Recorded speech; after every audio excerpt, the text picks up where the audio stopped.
अभी 10 दिनों से हम लोग 10 लक्षण पर्व की आराधना कर रहे थे। साथ में ही आदरणीय भाई साहब के व्याख्यानों के द्वारा सभी जो 10 धर्म के अंग हैं उनका हम स्वरूप समझ रहे थे और स्वरूप समझते हुए हम धर्म की आराधना निरंतर कर रहे थे। एक एक धर्म का स्वरूप भाई साहब ने बहुत अच्छे से हमको समझाया और आज हम क्षमा वाणी का स्वरूप क्या है, वो आध्यात्मिक रूप में उसका और सच्चा स्वरूप क्या है, जीवन में हम उसका कैसे क्या पालन कर सकते हैं, इसका स्वरूप समझने के लिए आदरणीय भाई साहब से निवेदन है कि वो अपना व्याख्यान प्रारंभ करें।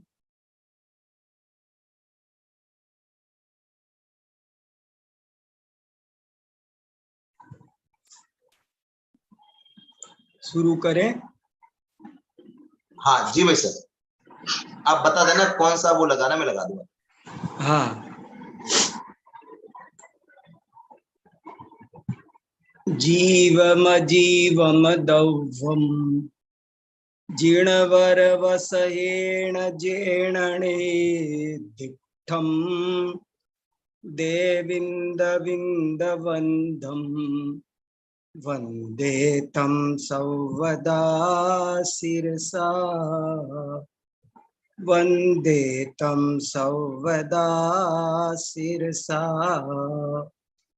जिन भगवान ऋषभ देव ने हमको ये समझाया है कि इस विश्व में दो द्रव्य हैं, एक जीव और एक अजीव, दो हैं दो मानो, ऐसा जिन्होंने समझाया है उन प्रथम तीर्थंकर भगवान ऋषभ देव को मैं सिर झुकाकर प्रणाम करता हूँ।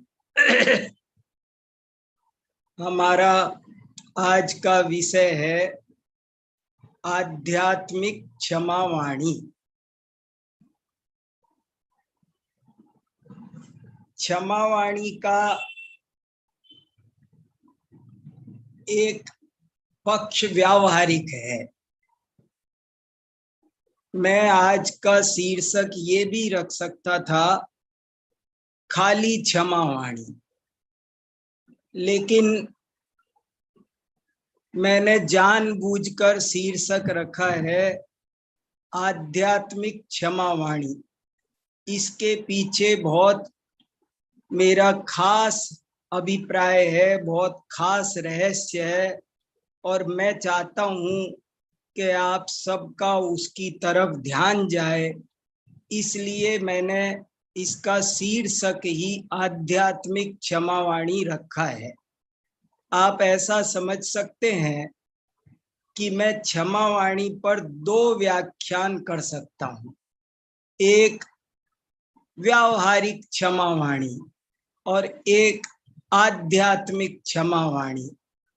और मैंने ये शीर्षक इसलिए भी चुना है कि अब आज जो मैं बातें करूंगा तो कोई उसका अभिप्राय ये ना समझे कि मेरी दृष्टि में जो समाज में व्यावहारिक स्तर पर क्षमावाणी मनाई जाती है उसका कोई महत्व नहीं है, ऐसा कोई ना समझ ले।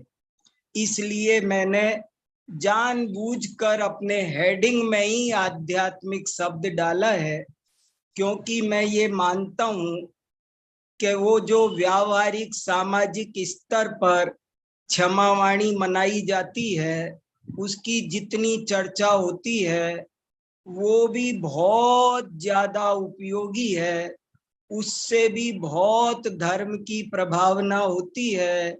बच्चे बच्चे दूसरे जैनेतर समाज के लोग भी, सारी दुनिया उससे बहुत ज्यादा प्रभावित होती है। लेकिन बात यह है कि उसकी चर्चा तो बहुत होती है, सब करते हैं, बड़े बड़े कार्यक्रम होते हैं, हम भी बोलते हैं, मैं भी ज्यादातर वो ही बोलता हूँ। अभी भी अब नंबर लगेगा आज से कल से, कभी विधानसभा में बोलना है, कभी राष्ट्रपति भवन, कल मेरे को एक कॉलेज में बोलना है। तो सारी दुनिया के बीच जब हम क्षमावाणी का एक स्वरूप रखते हैं तो वो बहुत ही व्यावहारिक और बहुत ही सामाजिक होता है। मैंने इस विषय पर एक लेख भी लिखा है, वो भी मैं आपको एक ग्रुप में भेज दूंगा। पर आज मैं कुछ अलग हटकर आपसे कहना चाहता हूं। उस व्यावहारिक क्षमावाणी के विरोध में नहीं कहना चाहता हूं, ये बस पहले नोट करा रहा हूं कि उसका भी बड़ा महत्व है और उससे भी बहुत लाभ होते हैं। व्यक्ति को खुद को भी होते हैं, दूसरे को भी होते हैं। अरे उसका विश्व में बहुत प्रभाव पड़ता है।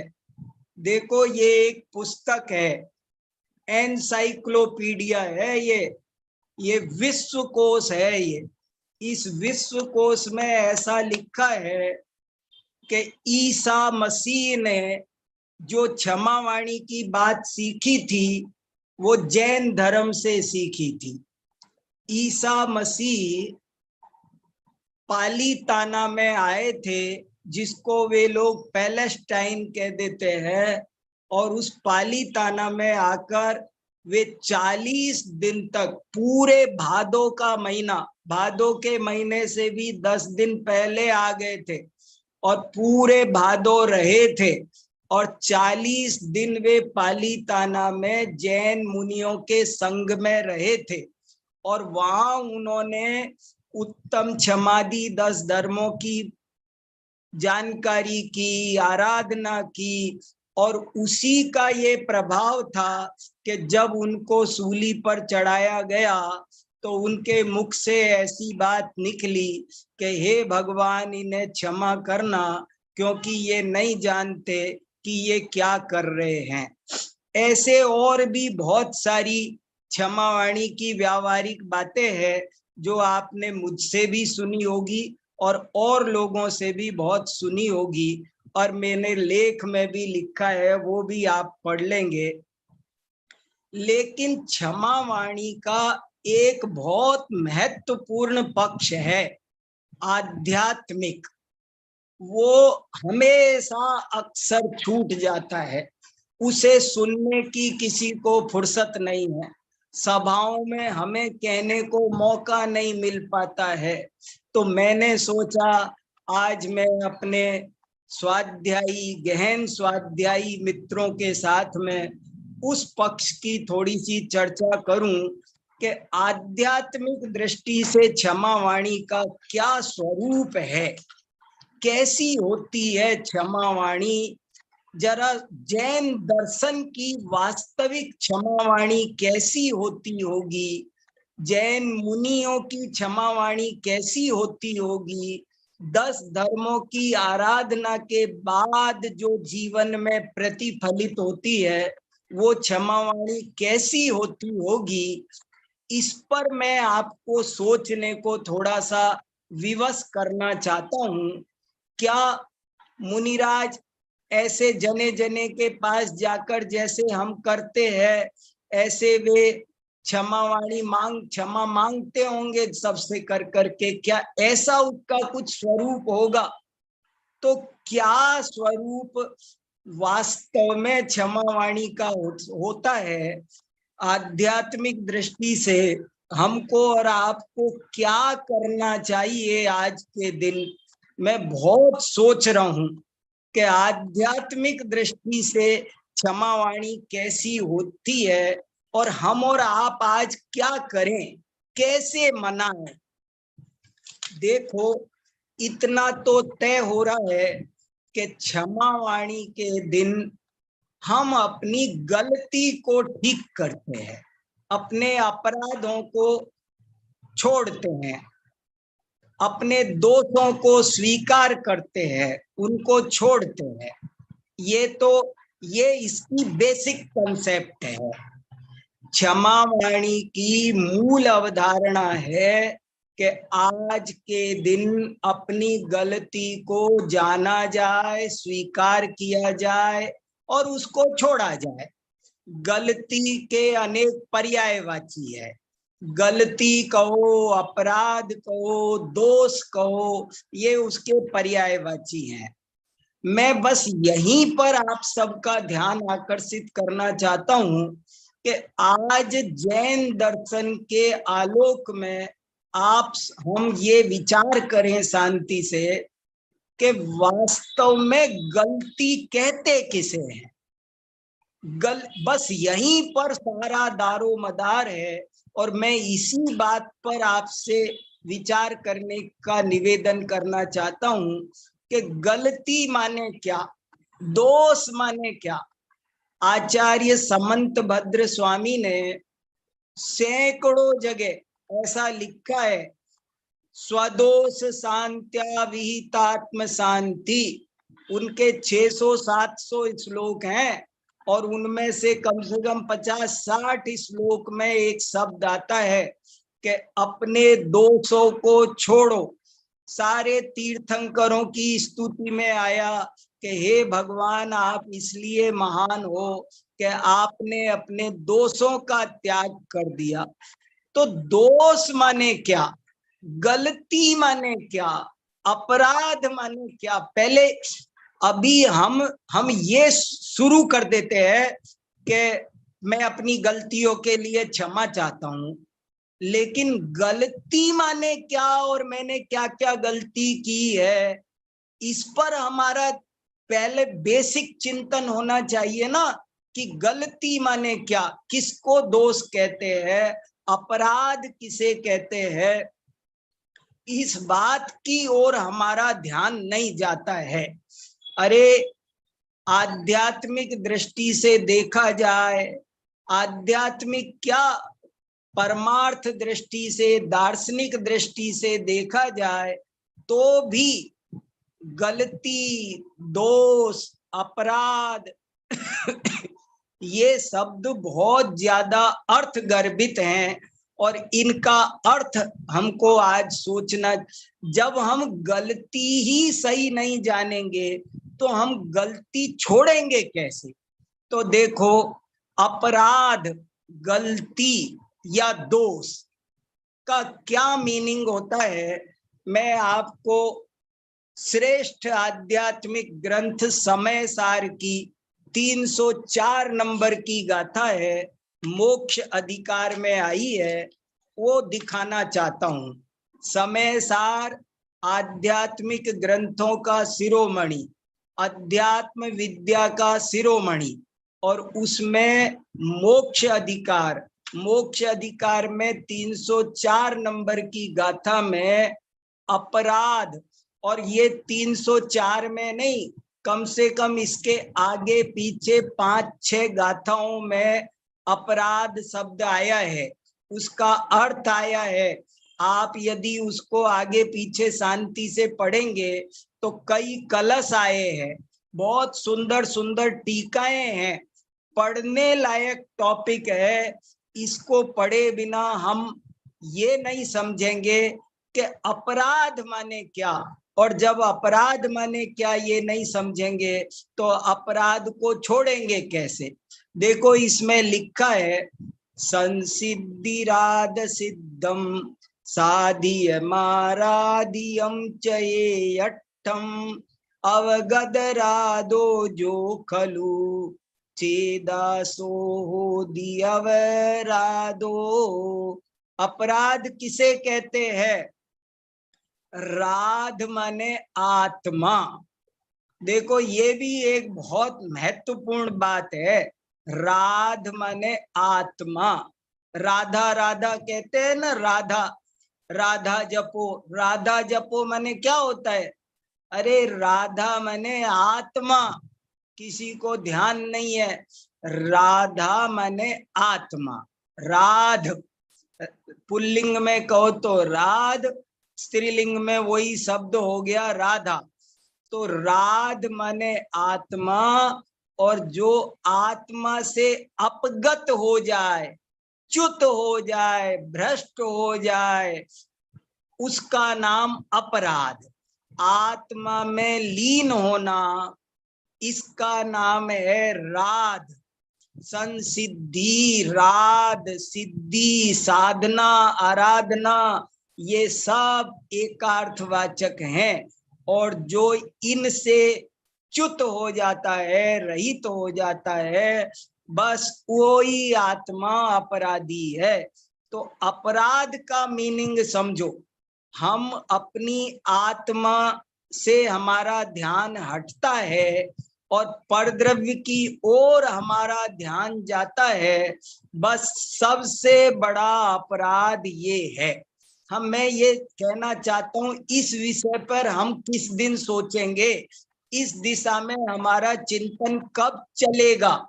जैन दर्शन की मौलिक विशेषता तो ये है ना, मोक्ष पाउड में कुंद आचार्य देव ने 104 नंबर की गाथा में बहुत साफ शब्दों में लिखा कि पर द्रव्य की तरफ लक्ष्य जाता है, बस यही दुर्गति का कारण है, और स्वद्रव्य की तरफ लक्ष्य जाए यही सुगति का कारण है। दोष और निर्दोष की लक्ष्मण रेखा एक ही है। दोष माने आपने पर की ओर लक्ष्य किया, बस इसी का नाम दोष है, इसी का नाम अपराध है। और अपनी में रहे तो ये है आपकी निर्दोष अवस्था, ये है राध साधना आराधना। तो देखो अब कैसी क्षमावाणी हो सकती है, जरा सोचना है आपको। अपराध माने क्या, बहुत बार लिखा है, बार बार लिखा है, यहाँ पर मोक्ष अधिकार में लिखा साफ साफ।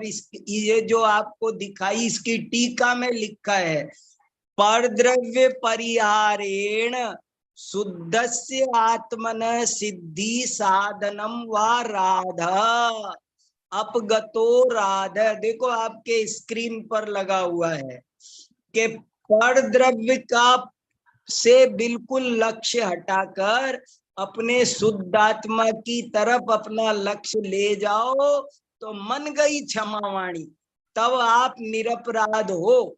अगर आप अपनी आत्मा में लीन हो तो मिथ्या दर्शन ज्ञान चरित्र ही सबसे बड़े अपराध हैं। सम्यक दर्शन ज्ञान चरित्र यही सबसे बड़ी आराधना है।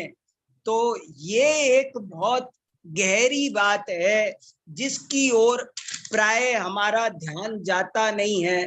देखो मैं ये कहना चाहता हूं, और भी इसके आगे कलश है बहुत अच्छे।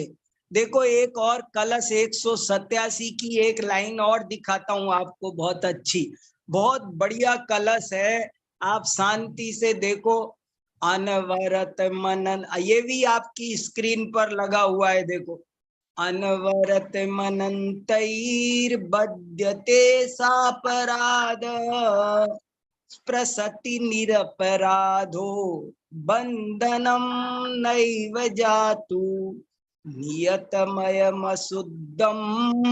स्वं भजन सापराधो भवति निरपराध साधु शुद्धात्म सेवी।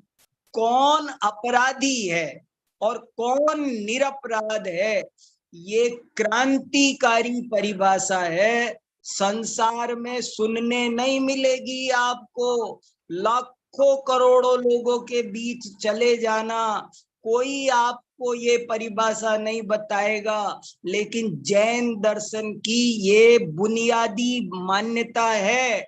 भगवान कुंद देव लिख रहे हैं कि पर पदार्थों के साथ संपर्क रखना ये अपराध है, और अपनी शुद्धात्मा की तरफ लक्ष्य रखना ये निरपराध दशा है। कितनी ऊंची बात लिखी है इन्होंने। और इसमें तो एक और गजब की बात लिखी है, इसी कलश में ये लिखा है कि जो स्वयं को अशुद्ध मानता है वो अपराधी है, और जो अपने को स्वयं को रागादि विकारों वाला मानना वो अपराध है। बताओ, सोचो, क्या क्या क्या रे। बहुत ऊंची बात है, बहुत जरूरी बात है, और ये बात करने का कभी मौका मिलता नहीं है। मैं जनरल पब्लिक में कर नहीं पाता हूं, तो मैं किससे करूं। इसलिए आज मैंने ये व्याख्यान रखा है आध्यात्मिक क्षमावाणी। और मेरी इस बात को कोई अदरवाइज ना ले, व्यावहारिक का विरोधी मुझे ना समझा जाए, इसलिए मैं बार बार कह रहा हूं व्यावहारिक का भी बड़ा महत्व है, उससे भी बड़ी प्रभावना होती है।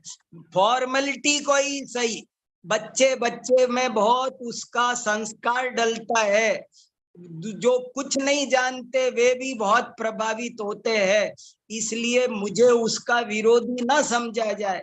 लेकिन इस दिशा में सोचना कब शुरू करेंगे, हमको करना क्या है? अभी देखो, मैं एक मोटी सी बात मैं अपने लिए सोच रहा था और आपको भी कहना चाह, जैसे समझ लो क्षमावाणी पर ही हम क्या कहते हैं, मैंने आपका बुरा किया, आपने मेरा बुरा किया, क्षमा करता हूं, क्षमा चाहता हूं। तो बेस ही गलत कर दिया ना हमने। मैंने दूसरे का बुरा किया, दूसरे ने मेरा बुरा किया। अरे क्या बुरा, कोई किसी का बुरा भला कर भी सकता है, कोई किसी का बुरा भला नहीं करता है, ये बात किस दिन स्वीकार करेंगे हम? लेकिन बस यही लगता है, हमको लगता है, देखो जब आपको ये लगेगा ना कि किसी ने मेरा बुरा किया और मैं उसको क्षमा कर रहा हूं, तो आपको क्षमा करने का अहंकार आएगा। उसने मुझे क्षमा किया, किया तो उसने बुरा, मैंने किया उसका बुरा, ये सब अंदर से आपके मन को धुलने नहीं देगा, निसल्य नहीं होने देगा। कोई किसी का बुरा भला नहीं करता है, ये बात जब हमारी समझ में आएगी तभी सच्ची क्षमावाणी हो सकती है, तभी हम निर्भर हो सकते हैं, तभी हम निसल्य हो सकते हैं। वस्तु के स्वरूप में क्या कोई किसी का भला बुरा करता है? देखो दोष माने क्या, रागादि माने क्या, बहुत ऊंची बात कह रहे आध्यात्मिक आचार्य, तो यहां तक कह रहे हैं कि इस तरह की ऊपर ऊपर से क्षमावाणी मनाना, क्षमा मांगने वाली, बोल बोल कर करने वाली आलोचना, प्रतिक्रमण, प्रतिसरण, ये भी अपराध है, ये भी विषकुंभ है। अब ये बात हमें क्षमावाणी मनाते समय हमें एहसास होता है कि हम ये भी अब कुछ नहीं करना, रागादि दोषों से रहित जो वस्तु का स्वरूप है उसे शांति से समझना, स्वीकार करना, इसका नाम क्षमावाणी होना चाहिए कि नहीं? बताओ आप। मेरे तो ये बात बहुत जोर से जच रही कि कौन किसका बुरा भला करता है, कौन किसको क्षमा करता है, कौन किसको मार।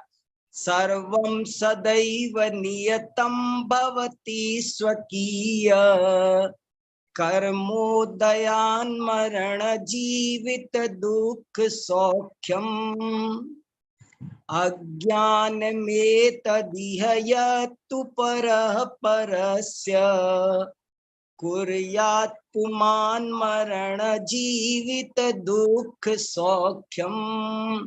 और ऐसा लिखा है आगे, इसके भी आगे वाले श्लोक में तो, कि जो ऐसा मानता है कि कोई मेरा भला बुरा करता है, मैं दूसरे का भला बुरा करता हूं, वो तो आत्महत्या करता है, आत्महत्या तक पहुंच जाता। ये टेंशन, डिप्रेशन, लोग क्योंकि लोग मेरा भला बुरा कर रहे हैं। और जब आपको वस्तु का स्वरूप समझ में आएगा कि कोई भला बुरा नहीं करता, तब वास्तव में क्षमावाणी बनेगी। क्षमावाणी का मतलब ये तो है कि दोष रहित होना, अपनी गलती छोड़ना, अपना अपराध छोड़ना, पर दोष माने क्या, इसकी ओर किसी का ध्यान नहीं जाता है। मैंने किसी को गाली दी, मैंने कुछ किया, वही बुरा लगता है। लेकिन हमने ऐसा समझा कि हमने किसी का बुरा किया या किसी ने हमारा बुरा किया, ये भी अपराध है, इसकी ओर हमारा ध्यान नहीं जाता है। कितनी बड़ी बात कही कि अब इस कंसेप्ट पर हमारा चित्त जाए, दर्द कहाँ है, गलती कहाँ है, वहां ठीक करनी पड़ेगी ना। हम गलती जहां है वहां ठीक नहीं कर पा रहे हैं, ये एक बहुत बड़ी दिक्कत है। दोष समंत भद्राचार्य ने लिखा और उसके बाद उसकी टीका में अष्टसहस्त्री में एक शब्द आया, दोषारागादयो। दोष माने क्या, दोषः रागादयो स्वदोष मूलम स्वसमाधि तेजसा। दोष का मूल है मिथ्यात्व। कहाँ गलती कहाँ होती है, मैंने पहले भी चर्चा की कि गलती कहीं बाहर में नहीं है, वस्तु में गलती नहीं है, हमारे श्रद्धान में गलती है, हमारे ज्ञान में गलती है, हमारे आचरण में गलती है। और उस गलती की ओर हमारा ध्यान कब जाए, कैसे जाए, और उससे ऊपर उठने की कोशिश हम कब करें, कैसे करें, ये मेरे मन में बहुत आया कि अगर 10 धर्म उत्तम, क्षमा, मार्दव, आर्जव, शौच, सत्य, संयम, इनके बाद जो क्षमा वाणी मनेगी वो कैसी मनेगी, कैसे मुनिराज मनाते हैं, ये मैं चाहता हूं। हम जगत के परिणमन को, वो उसका बुरा कर रहा है, वो उसका बुरा कर रहा है, वो उसका भला कर रहा है, ये जो हम भावना 24 घंटे कर रहे हैं, ये अपराध नहीं है। आज मैंने सुबह मंदिर में क्षमावाणी कार्यक्रम में बोला कि हम स्वाध्याय नहीं कर रहे हैं, गहराई से नहीं कर रहे हैं। एक तो हमारा ये अपराध है। एक मैंने ये बोला कि हम स्यादवाद को ठीक से नहीं समझ रहे हैं, वस्तु के स्वरूप को पूरी तरह नहीं समझ रहे हैं, हमारा ये बहुत बड़ा अपराध है। तो इसलिए इधर भी हमारा ध्यान जाए। अभी मैंने जो आपको मंगलाचरण में श्लोक सुनाया, गाथा सुनाई द्रव्य संग्रह की, द्रव्य संग्रह की पहले नंबर की गाथा आपको सुनाई, वो सुनाने के पीछे भी मेरा उद्देश्य यही है कि हम दो द्रव्यों को दो क्यों नहीं रहने देते, उनको किसी न किसी तरह एक करने पर क्यों लगे पड़े हैं। हम किसी न किसी रूप में दो द्रव्यों को दो बनाने की कोशिश कर, दो को एक बनाने की कोशिश कर रहे। एक वो या तो एकत्व बुद्धि, या तो ममत्व बुद्धि, या तो कर्तृत्व बुद्धि, या तो भोक्तृत्व बुद्धि, किसी न किसी रूप में हम दो को जोड़ रहे हैं। ये बहुत बड़ा अपराध नहीं है। जगत में जैसा भी है उसे सहज स्वीकार नहीं कर रहे। ज्ञाता दृष्टा रहना आत्मा का स्वभाव है, और हम ज्ञाता दृष्टा रह जाएं तो यही निर्दोष अवस्था है। इसलिए इस दिशा में भी हमारा थोड़ा चिंतन चले। व्यावहारिक दिशा में जो बातें कही जाती है वो सब तो अपनी जगह ठीक है, बहुत अच्छी है। मैं खुद सुनाता हूं कि भैया क्षमावाणी तो हमारी दिवाली है, क्षमावाणी तो हमारा आज वो है जैसे वो अकाउंटेंट का होता है ना 31 मार्च क्लोजिंग डे, ये तो हमारा क्लोजिंग डे है। जैसे क्लोजिंग डे क्या होता है कि मान लो किसी का कोई हिसाब नहीं मिल रहा, कोई अमाउंट नहीं सेट हो रहा, तो हम इंतजार करते रहते हैं।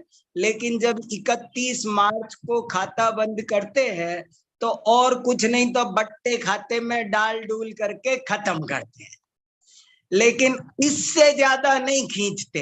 अक्टूबर का, नवंबर, दिसंबर, जनवरी, फरवरी, लेकिन 31 मार्च को तो देखो, एक दिवाली का उदाहरण बहुत अच्छा है। मैं ऐसे कहता रहता हूं कि जैसे हम कोशिश करते हैं कि हमारे घर में कूड़ा ना आए, हम बहुत कोशिश करते हैं, खिड़की बंद रखते हैं, पर्दा लगाते हैं, दरवाजे बंद रखते हैं। क्यों? क्योंकि घर में डस्ट ना आए, कूड़ा करकट ना आए। लेकिन हम रहेंगे तो ये पॉसिबल नहीं है कि कूड़ा करकट ना आए, आएगा ही आएगा। कितना भी खिड़की लगाओ, पर्दे लगाओ, आएगा ही आएगा, आए बिना नहीं रहेगा। तो क्या करते हैं कि उसके लिए हम रोजाना सुबह झाड़ू लगाते हैं, हम निकाल देते हैं, रोज झाड़ू लगा लगा कर हम बाहर निकालते हैं। और रोज भी इतनी झाड़ू लगाना पॉसिबल नहीं है कि पलंग के नीचे, सोफे के नीचे, ओने कोने में सब जगह से साफ हो जाए, रह ही जाता है। ऑफिस भी तो जाना है, और भी तो काम करने हैं, खाना भी तो बनाना है, तो वो सारी सफाई नहीं रह पाती है और ओने कोने में दबा रह जाता है थोड़ा बहुत कूड़ा करकट। तो दिवाली पर क्या करते हैं कि सब हटाओ, पलंग हटाओ, सोफा हटाओ और ओना कोना भी साफ कर दो। ठीक ऐसे ही क्षमावाणी हमारी दिवाली है। क्षमावाणी ये कहने आया है कि देखो भैया, पहली बात तो गलती करो ही मत, राग आदि दोष करो ही मत, राग द्वेष करो ही मत, क्रोध आदि करो ही मत, क्रोध मान करो ही मत। लेकिन नहीं करें ये हमारे आपके संभव नहीं है, होते ही हैं, ये स्वाभाविक है, होते ही हैं, विभाव भी स्वभाव है, हमारा हो ही रहा है। और हो रहे हैं तो क्या करें कि जितनी जल्दी हो सके उतनी जल्दी उनको छोड़ दो। और अगर वो भी नहीं छोड़ पाए तो दूसरे दिन, तीसरे दिन, इतवार को थोड़ी ज्यादा सफाई कर लेते हैं तो 8 दिन में कर लो। और वो भी ना कर पाओ तो अब क्षमावाणी आया है, अब तो हिम्मत करो और आज तो सारा धो दो। इसलिए क्षमावाणी का बहुत महत्व है। और कम से कम देखो, अपने साधर्मियों से कई दफे एक व्यक्ति है, वो उन्होंने मंदिर जाना छोड़ दिया, किसी के कुछ कहने का बुरा मान गए। फिर मैंने उनको मिलाया और कहा एक दूसरे से क्षमा मांग, तब मंदिर जाना शुरू हुआ। तो कई बार हम लोगों में भी छोटी छोटी बात को लेकर के इतनी अकड़ पैदा हो जाती है कि हम धर्म से ही दूर हो जाते हैं। स्वाध्याय सभा हमारी छूट जाती है, मंदिर छूट जाता है। ऐसे में एक दूसरे को संभालना, स्थितिकरण करना, क्षमा मांगना, मिलना जुलना, उनको मिलाना, इन सब चीजों की भी बहुत अधिक उपयोगिता है। और ये आत्म शुद्धि का बिल्कुल घटना से इसका कोई संबंध नहीं, व्यक्ति से इसका कोई संबंध नहीं। ऐसा आत्म शुद्धि का बड़ा प्यारा पर्व है ये, इसका कोई किसी एक संप्रदाय से संबंध नहीं। इसलिए जो भी इसके बारे में सुनता है वही बहुत प्रभावित होता है। इसलिए वो तो सब अपनी जगह ठीक ही है, लेकिन मुझे लगा कि ये हमेशा एक पक्ष उसका छूट जाता है। आध्यात्मिक, उसकी ओर भी हमारा ध्यान जाना चाहिए। और हमको वास्तविक क्षमा वाणी कैसी हो सकती है, कैसी होनी चाहिए, और उस पर भी हमारा ध्यान जाए। अपराध, किसी को आप लाखों लोगों को पूछो कि अपराध माने क्या, कोई आपको बता दे तो बताना कि अपराध शब्द का ये अर्थ है कि आप अपनी आत्मा में लीन नहीं हो, आत्मा की लीनता टूटी बस। अरे अशुभ भाव तो अपराध है ही है, शुभ भाव भी अपराध है, शुभ भाव भी अपराध है। इसमें बहुत विस्तार से सब अपराध, मोक्ष अधिकार पढ़ा मैंने अभी पूरा इसका समय सार का, तो मेरी समझ में आया कि अरे ये अपराध है। संसिद्धि, राध, सिद्धि, साधना, आराधना, ये पर्यायवाची हैं, और दोष, गलती, अपराध, ये पर्यायवाची है। तो इसलिए इस दिशा में भी हम थोड़ा सा चिंतन करें कि ये हमारा अपराध है, और इस अपराध से भी बचने की कोशिश करें, सामायिक करें, ध्यान करें, चिंतन करें। और कोई किसी का भला बुरा नहीं करता है, अनादि निधन वस्तुएं भिन्न भिन्न अपनी अपनी मर्यादा सहित परिणमित होती हैं, कोई किसी के परिणमित कराने से परिणमित नहीं होती है। इस बात को स्वीकार करें। सच्ची क्षमावाणी तो ये है, जब हम सब कुछ स्वीकार करेंगे शांति से, तब ना सच्ची क्षमावाणी होगी।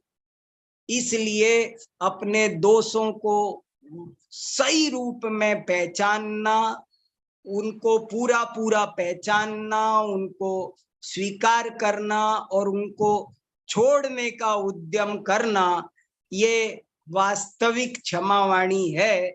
इधर भी हमारा आपका ध्यान जाना चाहिए, यही मेरी भावना है। अब आप लोगों को किसी को कुछ कहना हो तो कह सकते हैं। देखो संजय जी।